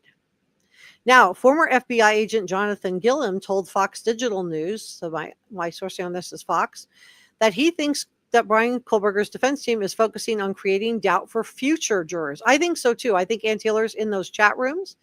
I think that she's in there, reading the conspiracy theorists, as the judge characterized it. And I think she's, capitalized, tailoring her defense accordingly, because all she needs is one juror. This is a former special agent. So Agent Gilliam said it's important to realize that the defense are not focused on his guilt or innocence. They're focused on showing or creating an illusion that the prosecution does not have a strong enough case to convict. Whether or not these defense attorneys believe that Bryan Kohberger didn't do away, I'm watching my words here, schmurder these 4 individuals is not relevant to the defense. And he continued, the defense is trying to influence the court so that the court ends up creating a barrier or hurdle for the prosecution. During the April 9th hearing, defense attorney Ann Taylor attempted to argue that the prosecution was intentionally slow-walking discovery. But this is not true, because she later admitted that all requests from the defense have been provided. So for people that are being told, being misled, that somehow the prosecution's hiding things from the defense, we are over 4 months away from the trial, and Ann Taylor admitted that all the requests from the defense have been provided. Gillum, and my sourcing on this is Fox News. Gillum said this was another attempt by Ann Taylor to try and delay the process even more. And not only does she try to delay the process, these are her tactics. They're good tactics. Her job is to provide a vigorous defense for Bryan Kohberger. But then she tried to use the delay to say that Dylan wouldn't remember things. So I expect that she's going to use this delay to poke holes in Dylan and Bethany's testimony, that they don't remember things correctly because of delays that she created, that were granted to her. I shouldn't say created, but she filed motions for the delays, and now she wants to use it against the witnesses. He said, quote, they, and talking about the defense, have been able to stall it over and over again of Ann Taylor's courtroom tactics. And I wonder if they're trying to do that to put distance enough where they can get a more sympathetic jury, where they hope that some kind of evidentiary stuff can be thrown out because maybe it's not as crystal clear as the prosecution wants. Former homicide detective and Fox News contributor Ted Williams told Fox News Digital, that BK's defense team is trying to do everything they can to poke holes in the prosecution's argument. He said what they are doing is throwing any and everything they can against the wall, and they're hoping that something will stick. But there's overwhelming evidence that put Bryan Kohberger not only in the house, but the evidence that show that is more likely than not that he is the killer, with a K, of these victims. I just do want to say thank you so much to our producers. And Jazz, Sasha Angel, George, Brown, and Pepper. Thank you so much. And thank you to our channel members so much for supporting Reporter Room. If you would like to be a subscriber, it's free. Please feel free to hit the subscribe button. I can't get to 50,000 subscribers without your help. I do put a lot of work into research.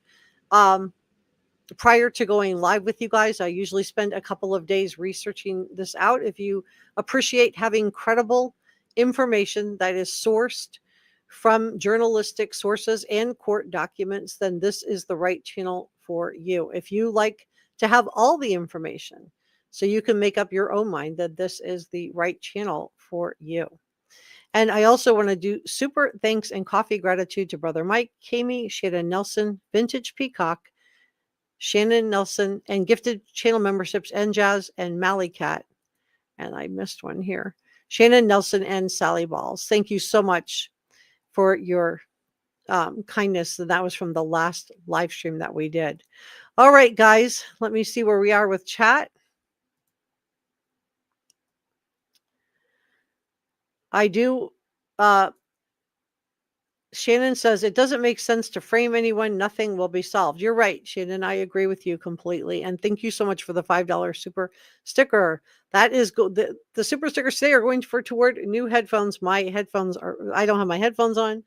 I'm so happy I didn't turn my mic off and then forget to turn it on, though. I'm relieved about that because I was nervous when my headphones, when I went to put them on my head, they literally snapped in two today. So I'll be looking for some sales. So Shannon says it doesn't make any sense to frame anybody. Nothing will be solved. I agree.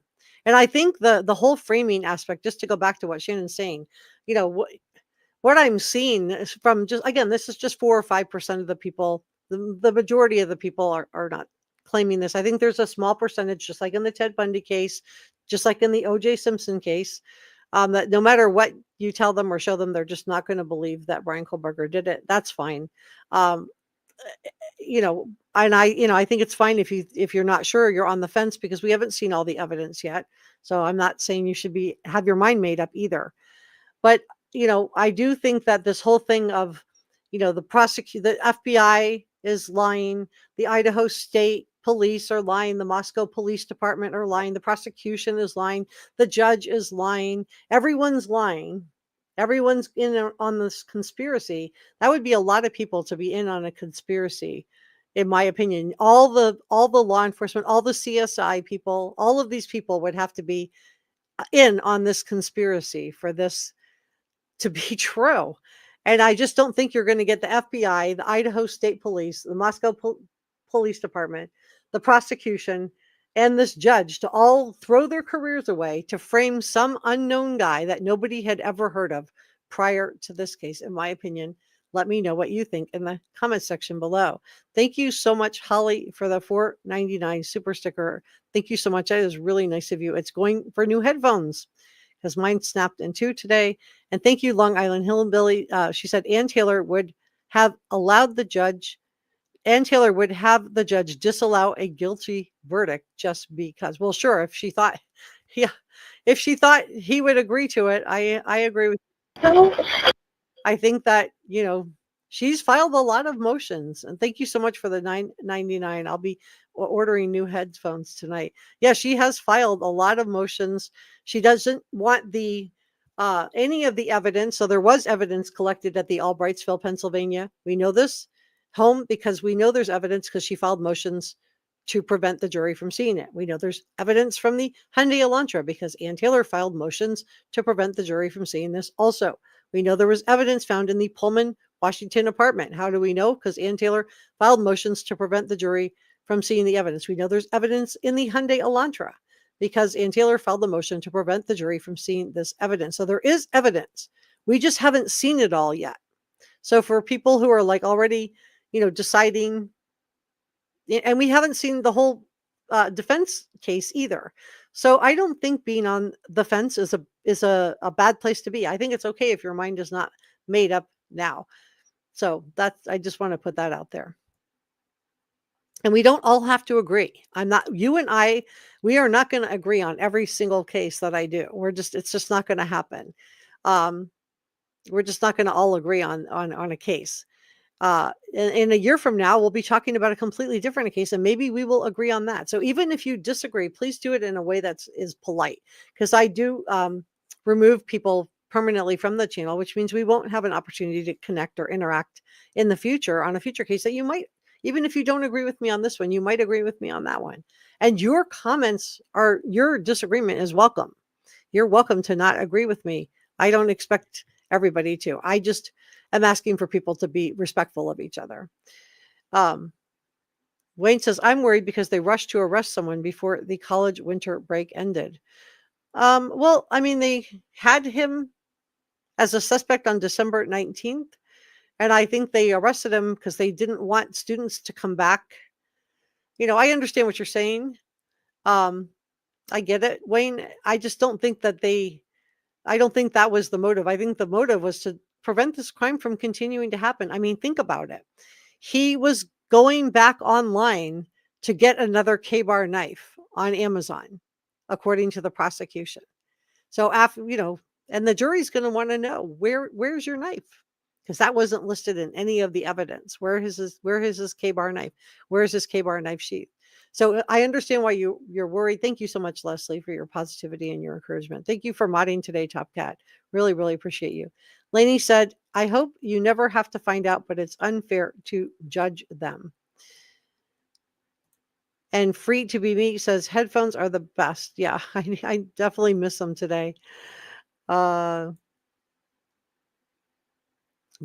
says, I've been keeping up with all the court documents and there's no concrete evidence. It's all circumstantial. Yes, I think this is a circumstantial case.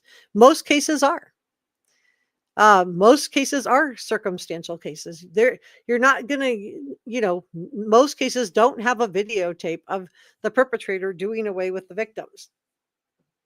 It's especially if the victims are inside their own home. And these victims were inside their own home, minding their own business, bothering no one. And someone broke into their house and did away with them. And they were out in twos that night. Kaylee and Maddie were together, and Ethan and Xana were together, and they were even in their rooms together. and someone still came into their house and did away with them. But just because it's circumstantial evidence doesn't mean it's not evidence. I just want to make that clear as well. And ultimately, it won't be up to us to decide. It is up to the jury. But I am interested in your opinion. Whether you agree, don't agree with the judge, don't agree, I still want to hear what your opinion is. The only thing I'm asking is just please be respectful. Trina says, I feel so bad for Kaylee, Maddie, Xana, and Ethan. May justice be served. Yeah, I think the victims are lost in this, right? The victims are lost in all of this. We're forgetting the victims, Kaylee and Maddie. Oh, hold on. Xana and Kaylee and Ethan and Maddie. They're gone. They're gone forever. And that's heartbreaking. Well, guys, I'm going over to do a Sebastian Rogers live stream next. So I'm going to, if you want to follow me over there, I'm going to do that next. So follow me over. And if you haven't subscribed, please do. It's free. And I just want to tell you, whether you agree with me, don't agree with me, that's okay. Just please respect, be respectful in the comment section. And I just want to tell you, I really do appreciate your coming by and spending a little bit of time with me today. It's always nice to have an opportunity to connect with you guys. And for those of you that were kind enough to come in and to the top chat, I just want to say how much I appreciate you. I want to thank our head mod, 6 Cents Amelia. Thank you so much. Thank you for modding today, Tara and Holly. Thank you so much. I'm looking for Njaz too, and Brother Mike. Let me see if I can find them. Njaz is our other head mod. Thank you for modding today, Pepper. Thank you for modding today, Mike. Let's see. Looking for Brother Mike. I don't see him. He may have already gone over to the other chat. Yeah, we're going to do Sebastian Rogers right now. There's the link right there if you want to join me over there. All right, so thank you for coming by. So thank you to all of our mods. Yeah, please give this a thumbs up on your way out, and I will see you on the next one. Thank you so much for joining me today, and I will see you for the next one. I'll be posting another one. Oh, there's Brother Mike. Yay. Oh, and Jazz, thank you for modding. And Brother Mike says, rest in peace. Maddie, Kaylee, Ethan, and Xana. Love that. Love that. All right, guys, I'm going